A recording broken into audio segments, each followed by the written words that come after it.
Hey everybody, welcome to Hockey Skatedown. Before we get into the video, I just want to say thank you to all my subscribers. If you want to join our hockey team, it's free. Click subscribe, hit the notification bell to all. Thank you all so much, and let's get started. It's down to the final two teams, the Tampa Bay Lightning and the Colorado Avalanche, to compete for the 2022 NHL Stanley Cup. Who will win? Will the Tampa Bay Lightning three-peat?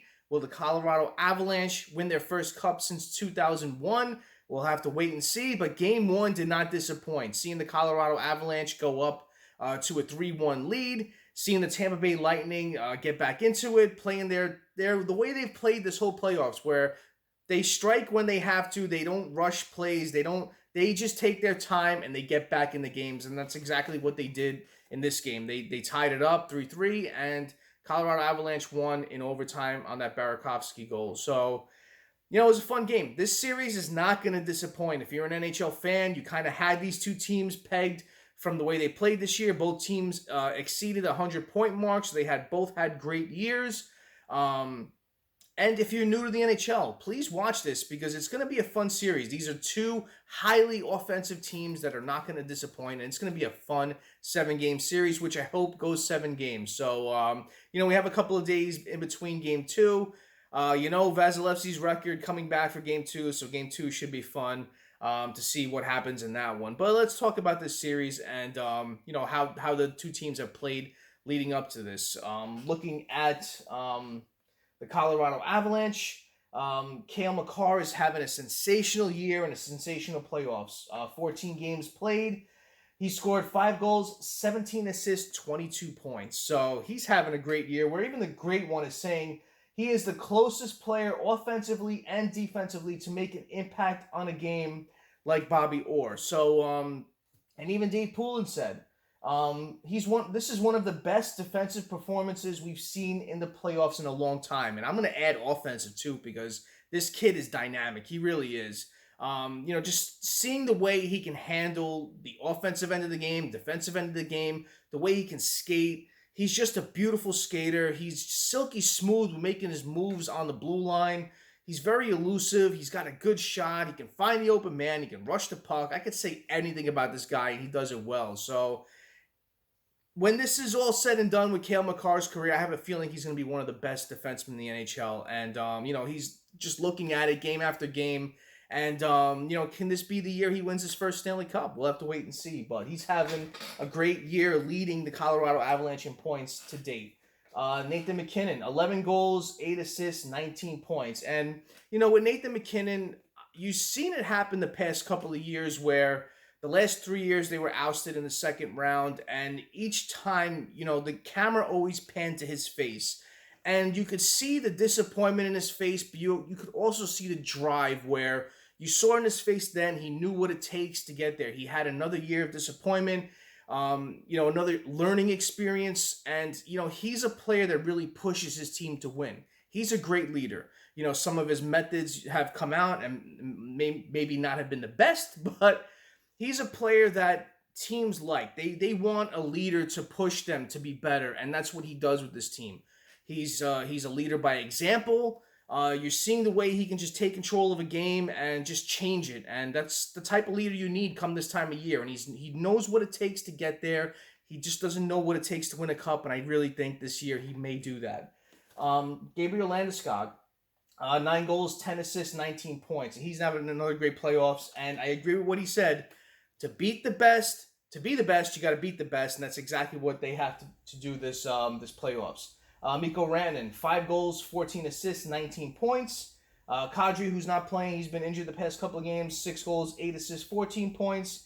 And, I also want to talk about Taves. 15 games played, 5 goals, 8 assists, 13 points. So he's playing well in these playoffs too. So I really love the way Joe Sakic has built this team, especially in the offseason and in the trade deadline.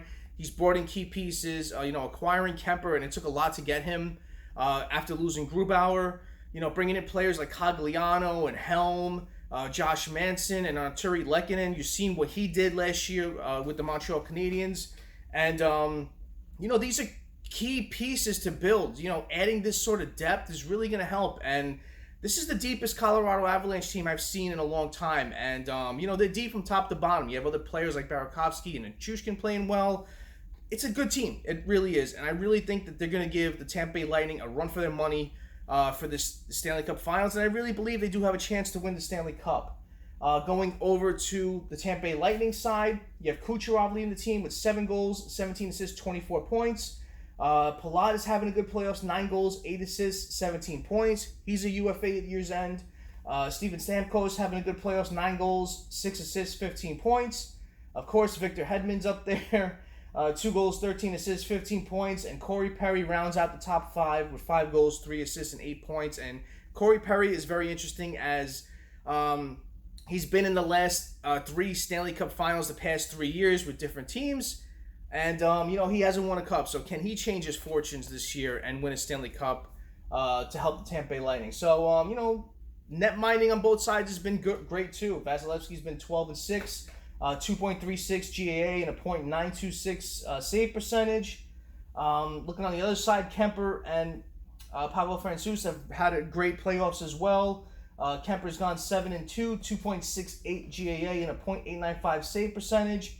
Frankie, as they call him, has had a great playoffs, going 6-0, 2.86 GAA and a .906 save percentage. So, this is going to be a fun Stanley Cup Finals. Seeing on both ends, you're seeing the drive with the Colorado Avalanche, but you're also seeing the drive with the Tampa Bay Lightning. Usually when it comes this time of year, every year, you're seeing teams that can win a Stanley Cup, and the next year, sometimes they don't even make the playoffs, or they get ousted really early. But you're seeing a team who's been battling these past couple of years, going through these long seasons, going through these long series, 7 games of beating the hell out of each other to lift the Stanley Cup. That's a lot on a player. It's a lot on a team. And to do that 3 consecutive years, this team still has the drive to do it. They're well coached. They got great players to really motivate and push each other. And, this can be a team that could be considered one of the best in NHL history. Three-peating is something that a lot of teams don't have the chance to do, and they do this year. So, who will win the Stanley Cup? Will it be the Tampa Bay Lightning, or will it be the Colorado Avalanche? So, stay tuned. And another fun fact, this is pretty interesting. This is the first time in NHL history we've seen 2 teams go at it that don't end in the letter S, with the Lightning and the Avalanche. So, I know it's a little fun fact, but, we'll see what happens. Game 2, we got a couple of days in between, but, who do you think will take the Stanley Cup this year? Do you think the Tampa Bay Lightning will three-peat, or do you think the Colorado Avalanche will win their first cup since 2001? Comment below and let me know. Thank you for watching. I really appreciate your time. Smash that like button and subscribe to Hockey Skatedown if you haven't done so. It's free, and join our hockey team. Thank you all so much. Have a great rest of the day. Great night. Take it easy. Stay safe.